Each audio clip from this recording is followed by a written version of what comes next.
नमस्कार मेरे प्यारे साथियों, सिल्वर पेन क्लासेस पर आप सभी का स्वागत है। उम्मीद है आप सभी स्वस्थ होंगे और पंजाब एंड हरियाणा के जो डिस्ट्रिक्ट कोर्ट्स है उसके अंदर आपकी 1200 प्लस कलर की वैकेंसी आई है। और लास्ट सेशन में हमारे साथ प्रवीण सर जुड़े थे जिन्होंने इस जॉब के बाकी जो प्रोफाइल है आपकी वर्किंग के बारे में, जो आपका एग्जाम पैटर्न रहेगा, जो आपका जीएस में आपके जो 50 क्वेश्चन है, इसके बाद जो आपका टाइपिंग टेस्ट होगा, इनके बारे में डिटेल्स में डिस्कस किया था। बट कुछ डाउट जो कुछ पॉइंट थे हमने मिस आउट कर दिए थे, जिसमें मेन था आपका कट ऑफ का पॉइंट था। उसके बाद आपकी जो जॉब की लोकेशन के साथ साथ जो आपका एग्जाम सेंटर रहेगा कि आपका एग्जाम सेंटर कहाँ पर रहेगा, और सेकंड था जो आपका टाइपिंग टेस्ट कि आपका टाइपिंग टेस्ट किस कहाँ पर रहेगा, आपका टाइपिंग टेस्ट उसमें किस तरीके के कीबोर्ड यूज किए जाते हैं, बैक स्पेस आपका अलाउड है या नहीं है। ये सारे डाउट्स आज दूर करने के लिए हमारे साथ जुड़े हैं पंकज सर। तो हम पंकज सर का वेलकम करते हैं। तो पंकज सर के बारे में मैं आपको ब्रीफ में इंट्रोडक्शन देना चाहूंगा। पंकज सर ऑलरेडी आपके सिलेक्टेड हैं, जो आपके पंजाब के अंदर भी जो हरियाणा के अंदर भी। इन्होंने 2 बार सिलेक्शन लिया है, इन 2023 में पंजाब कोर्ट्स में, और जो आपके हरियाणा के जो डिस्ट्रिक्ट कोर्ट्स हैं उनमें इन्होंने सिलेक्शन लिया है। और इनका जो रैंक था 12 रैंक था इनका, जो आपके डिस्ट्रिक्ट कोर्ट्स के अंदर था। तो हम दोबारा से फिर से वेलकम करते हैं, और आपके सारे डाउट्स जो भी आपके हॉलीडे के डाउट्स थे, आपके जो टाइपिंग के डाउट थे, एक्सेल सीट के डाउट्स थे, तो वो सारे के सारे आज जो आपके डाउट हो पंकज सर आज दूर करेंगे। तो हम पंकज सर का फिर से वेलकम करते हैं, और आपके सारे डाउट्स आज पंकज सर डिटेल्स में आपके साथ डिस्कस करेंगे। Thank you sir. जैसे कि सर ने बताया कि हमने एक सेशन आपके सामने डाउट सेशन का हमने लिया था, ताकि हम आपको जॉब प्रोफाइल के बारे में पता लेते और आपको एक मोटिवेशन आए कि हम इस जॉब की तैयारी करें। लेकिन जब हमने उसके कमेंट सेक्शन पढ़े तो हमें काफ़ी डाउट्स उसके अंदर आपने भेजे, और उसको सॉल्व करने के लिए हमने कमेंट भी किए। लेकिन कुछ डाउट हमें ये लगा कि एक वीडियो उस डाउट्स पे बना ली जाए। तो मैं पंकज आपके सामने इन्हीं डाउट्स को क्लियर करने के लिए मैं आया हूँ। तो हम सबसे पहला जो हमने पॉइंट आउट किया है वो था कि सभी बच्चों का सब सब जो मैक्सिमम जो कमेंट था वो यही था कि previous year cut off sir क्या थी। तो मैं आपको बता देता हूँ कि जो प्रीवियस ईयर कट ऑफ थी वो बहुत मिनिमम थी। जो हमारा मिनिमम क्राइटेरिया 40% का है, तो वही वो 40-41 पे वो चली गई थी। मतलब कंप्लीट बात ये है कि जिस बच्चे का 40% से ज़्यादा नंबर आ गए थे उनको सभी को सीपीटी के लिए बुला लिया था। लेकिन ये बता देता हूँ मैं आपको, सिर्फ हरियाणा के अंदर सिर्फ 2000 बच्चे ही सीपीटी के लिए क्वालिफाई हुए थे। तो इससे आप समझ जाएं कि जो एग्ज़ाम आया था वो टफ आया था। हरियाणा के बच्चे, या हम कह सकते हैं कि बच्चे उन उसको क्लियर नहीं कर पाए थे। तो इसलिए आप इसको एग्ज़ाम को ईजी मत लेना, क्योंकि कट ऑफ कम गई थी तो एग्ज़ाम ईजी आप हम मान के चल सकते हैं कि उसको क्रैक करना ईजी हो जाएगा। नहीं, वो कट ऑफ इसलिए कम हुई थी क्योंकि बच्चों से एग्ज़ाम क्लियर ही नहीं हुआ था, इसलिए। तो कट ऑफ पिछली बार इतनी गई थी, लेकिन अब की बार क्या है कि पिछली बार तो जैसे जो सीट्स थी वो भी 380 के आसपास नोटिफिकेशन में आई थी, जो बाद में बढ़ के 420 के आसपास सिलेक्शन हुए था। अब की बार जो 1200 प्लस वैकेंसियां हैं, लेकिन पिछली बार जो थे वो इतने बच्चे इसके लिए अपीयर नहीं हुए थे। लेकिन अब की बार कोई एग्ज़ाम आसपास हरियाणा में नहीं है। सीटी की अभी कोई, हम कह सकते हैं कि मेंस की अभी है नहीं, क्योंकि हरियाणा पुलिस की पीएमटी पीएचटी का जो प्रोसेस चला हुआ है, तो सभी बच्चे इस तरफ आ जाएंगे। तो इसलिए इसकी कट ऑफ के बढ़ने के चांस हैं। तो इसलिए आप कट ऑफ के ऊपर ज़्यादा ध्यान मत दीजिए और अपनी तैयारी लगाइए, तैयारी शुरू कीजिए। उसके बाद जो हमारे पास सबसे ज़्यादा डाउट आया कि जर जो टाइपिंग है उसके अंदर क्या क्या प्रोसेस है, हम टाइपिंग क्लियर कर पाएंगे, कैसे कर पाएंगे। तो उस टाइप में मैं आपको बता देता हूँ कि सबसे पहले तो जो ये डाउट है, और जो ये एक गलतफहमी भी हम लगा सकते हैं कि हमें टाइपिंग आफ्टर फर्स्ट एग्जाम ही हम शुरू करेंगे, हमें क्योंकि सीपीटी बाद में देना है। नहीं, क्योंकि जो 2 घंटे का ड्यूरेशन है उसके अंदर हमारे पास 70 क्वेश्चन ऑब्जेक्टिव आएंगे, और 30 नंबर का पोर्शन है जिसमें एसे, लेटर, प्रिसाइज और ट्रांसलेशन आएगा। उसमें वो सब्जेक्टिव है, और सब्जेक्टिव वो पेन पेपर से नहीं है, तो हमें वहां टाइप ही करना है वो भी। तो इसलिए हाँ, आपको टाइपिंग की अभी से तैयारी करनी शुरू शुरू करनी पड़ेगी। क्योंकि अगर आपको कीबोर्ड का बिल्कुल भी नॉलेज नहीं है, आप उसको जो कीज है वो याद नहीं है, तो आप उसको 2 घंटे में वो 30 नंबर का पोर्शन और साथ में 70 क्वेश्चन, वो पोर्शन आप कवर नहीं कर पाओगे। आपका जो सब्जेक्टिव पोर्शन है वो छूट जाएगा। इसलिए आपको थोड़ी थोड़ी टाइपिंग की तैयारी अभी शुरू करनी पड़ेगी, ताकि आप सब्जेक्टिव का एग्जाम जो हमें शुरू में ही करना है, देना है, वो क्लियर कर पाए। इसलिए आप टाइपिंग आफ्टर फर्स्ट एग्जाम की मत सोचो कि हमें बाद में शुरू करना है। तो ये चीज है। दूसरी बात, जो सीपीटी में हमारा एग्जाम, सीपीटी के लिए जो टाइपिंग ली जाएगी वो मैं आपको बता देता हूँ।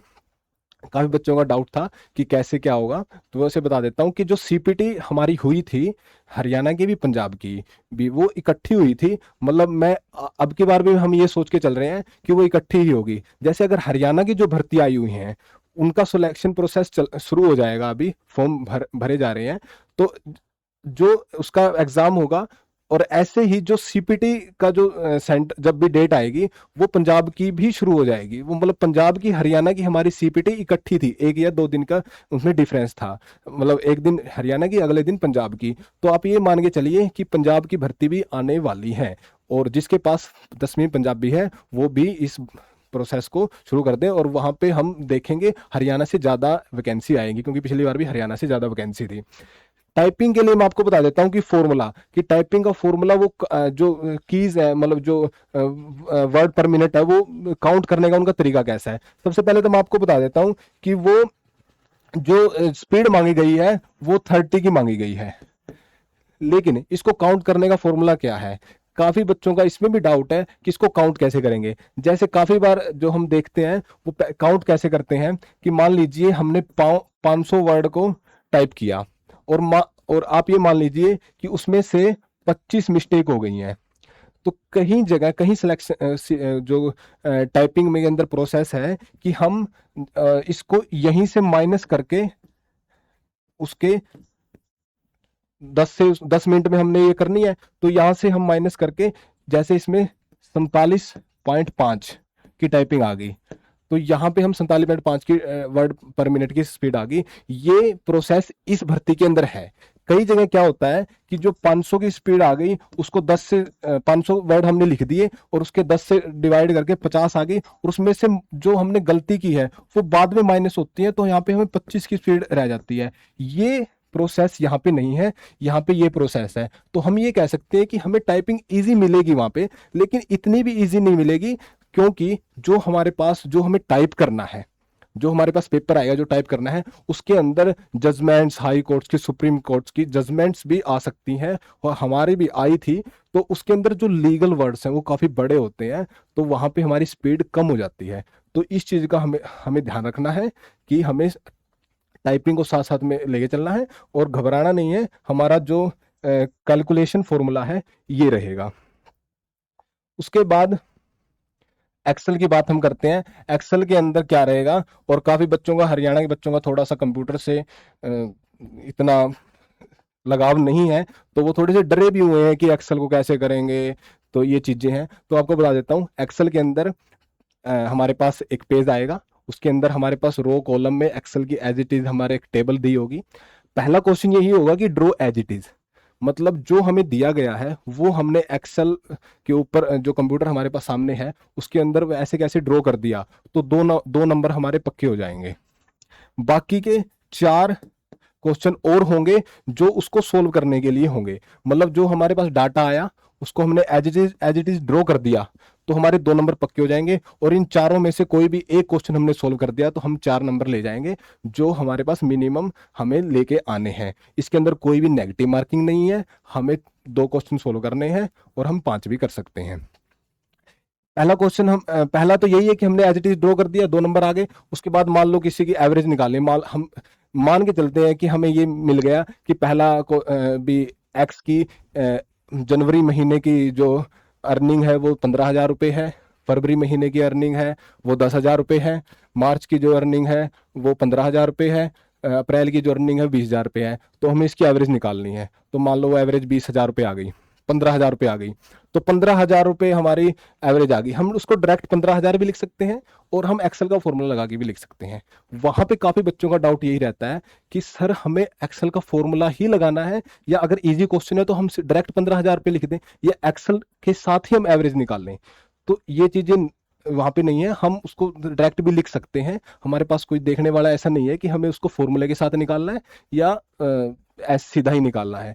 लेकिन कुछ कुछ क्वेश्चन ऐसे होते हैं कि हम डायरेक्ट नहीं निकाल सकते, हमें एक्सेल के फॉर्मूले पता होने चाहिए। क्योंकि मैं पर्सनल एक्सपीरियंस से आपको बताता हूँ कि जैसे हमारा जो पंजाब सबॉर्डिनेट कोर्ट्स का जो एक्सेल का पेपर हुआ था, उसके अंदर काफी टफ क्वेश्चन आ गया था। तो मेरे सिर्फ 4 ही नंबर आए थे, 2 ही क्वेश्चन सोल्व कर पाया, एक तो एज इट इज ड्रॉ वाला, और एक और क्वेश्चन उसमें से सोल्व हुआ।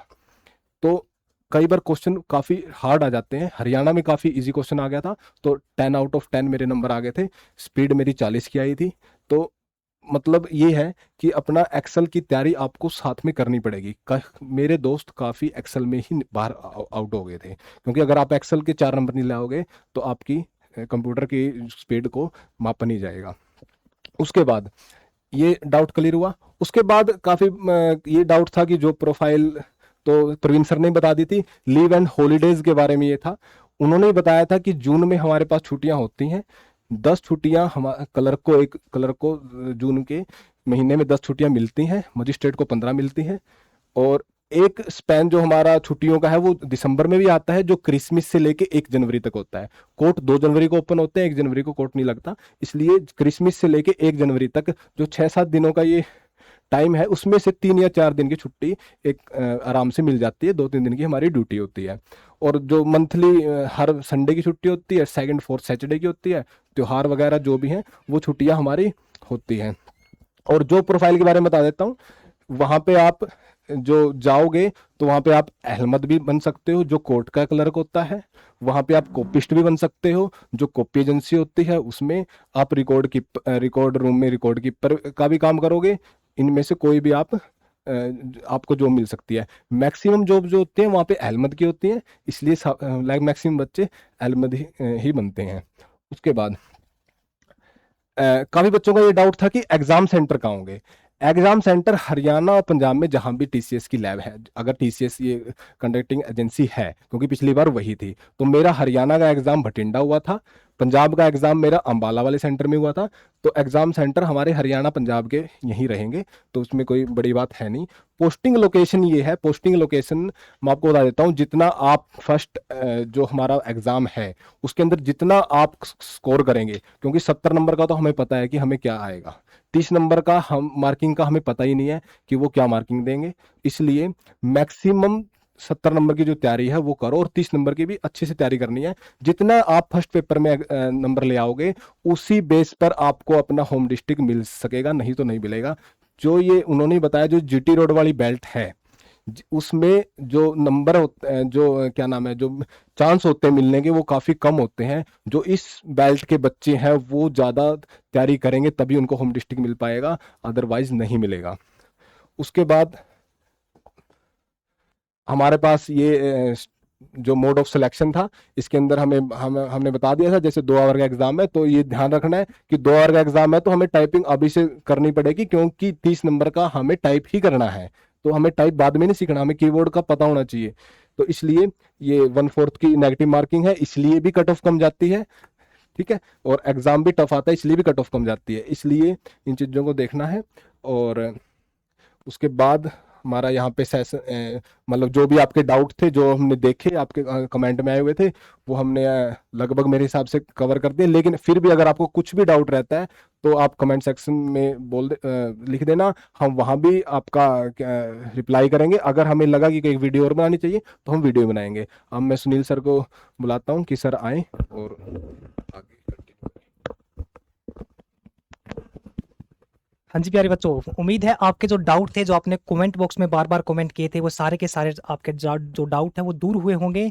अब डाउट दूर होने के बाद अब सबसे मेन पॉइंट आता है कि आपने अब एग्जाम की रणनीति किस तरीके से बनानी है, किस तरीके से आपने एग्जाम की प्रिपरेशन करानी है। अब आपने मैक्सिमम जब यूट्यूब के ऊपर जाते हैं तो आपने क्लासेस देखी होगी कि वहाँ पर कोई किसी ने एनिशिएंट हिस्ट्री से स्टार्ट कर दिया, किसी ने ज्योग्राफी से स्टार्ट कर दिया। तो सबसे पहले जब आपको इस एग्जाम के अंदर सिलेक्शन लेना है तो उसके लिए आपको पॉइंट आउट करना होगा कि किस सब्जेक्ट की सबसे ज़्यादा आपकी वेटेज रहेगी।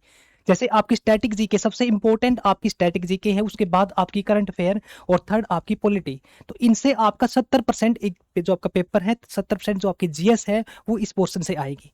तो सबसे पहले आपने एनिशिएंट हिस्ट्री को छोड़कर, ज्योग्राफी को छोड़कर, इकोनॉमिक्स को छोड़कर आपने इस पोर्शन की तैयारी करनी है। अब मैक्सिमम जो ग्रुप है, गाइडेंस ग्रुप जो बने हुए हैं, वहां पर भी सबसे पहले एनिशिएंट हिस्ट्री से स्टार्ट कर दिया, बट जो आपके एग्ज़ाम के अंदर लगभग आपका अगस्त के मंथ में आपका एग्ज़ाम होगा, तो उसके लिए आपने एक डेडिकेटेड तैयारी करनी है। सबसे ज़्यादा फोकस आपने स्टैटिक के ऊपर लगाना है, करंट के और पॉलिटी के ऊपर लगाना है। उसी तरीके से जब आप इंग्लिश सेक्शन के अंदर जाओगे तो उसका आपने सबसे मेन जो आपका वोकैब का पोर्शन था, जो पिछला एग्ज़ाम था वो मैंने आपके साथ एनालिसिस किया था और आप सभी ने भी देखा होगा, वहाँ पर आपकी वोकैब की जो वेटेज रहती है वो 60 से 70% आपकी वोकैब की वेटेज रहती है।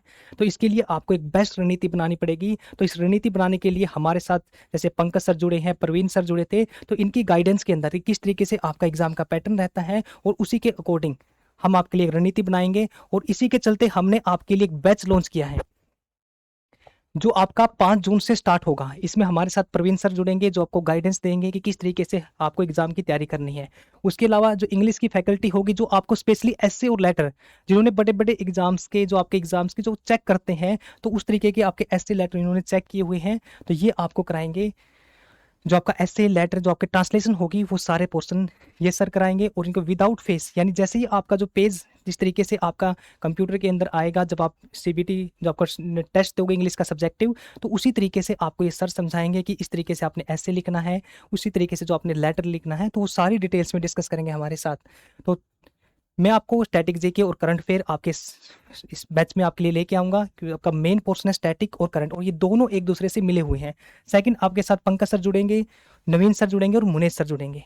तो ये सारे सर मिलकर आपके लिए बेस्ट रणनीति के तहत हम आपको सिलेक्शन तक पहुंचा के रहेंगे। बस आप सभी ने जो आपको काम दिया जाएगा डेली वो काम आपने फॉलो करना है। उसके साथ जो टाइपिंग अभी पंकज सर ने आपको डिटेल्स में डिस्कस किया कि टाइपिंग की शुरुआत आपने अभी से करनी पड़ेगी, तभी आप जो आपका सब्जेक्टिव इंग्लिश का टेस्ट होगा उसके अंदर एस्से लेटर को टाइप कर पाओगे, वरना आपका जो 2 घंटे के अंदर आप पेपर को कंप्लीट नहीं कर पाओगे। ठीक है। जो इसकी फीस रहेगी बैच की वो 699 रहेगी आपकी 2 दिन के लिए और इसके बाद आपकी फीस हो जाएगी 999। 5 जून से आपको बैच जो अनाउंस हो जाएगा, जो आपकी जो एप्लीकेशन होगी वो 5 जून से आपको प्ले स्टोर के ऊपर लाइव मिल जाएगी। और किसी भी बच्चे कोई भी इंक्वायरी है तो आप 7027090172 पर केवल व्हाट्सएप कर सकते हो। आप इस नंबर पर व्हाट्सएप के तहत आप इस पर कोई किसी बच्चे को कोई भी क्वेरी है तो इस पर आप जाके पूछ सकते हो और हम आपके लिए बेस्ट से बेस्ट टीम, आपको कहीं पर भी इस तरीके की टीम नहीं मिलेगी और बिल्कुल एग्जाम ओरिएंटेड लेके चलेंगे। इस तरीके से नहीं कि आपको ज्योग्राफी के अंदर डिटेल्स में आपको ज्योग्राफी करा दी, एनिशिएंट हिस्ट्री आपको डिटेल्स में करा दी, आपको वही चीज करवाई जाएगी जो आपके एग्जाम के अंदर आएगी। तो यही इन्फॉर्मेशन थी और जो डाउट थे आपके हॉलीडे के बारे में, टाइपिंग टेस्ट, जो आपकी लोकेशन कहाँ पर रहेगी, आपका जो एग्जाम सेंटर वो कहाँ पर रहेगा, पंकज सर ने बिल्कुल डिटेल्स में आपके साथ डिस्कस किया है और हम धन्यवाद करते हैं पंकज सर का जो हमारे साथ जुड़े और हमारी टीम का जो हमारी फैकल्टी का मेंबर बने। तो जल्द ही आपका बैच लॉन्च होगा, डेमो क्लासेस कंटिन्यू आपकी चली हुई है, तो आप सभी ने टेलीग्राम चैनल के साथ जुड़ना है जिसका लिंक आपको इस वीडियो के डिस्क्रिप्शन में आपको मिल जाएगा। तो उम्मीद है आप सभी को सेशन अच्छा लगा होगा। तो फिर आज के लिए इतना ही, मिलेंगे नेक्स्ट सेशन में, तब तक के लिए जय हिंद जय भारत।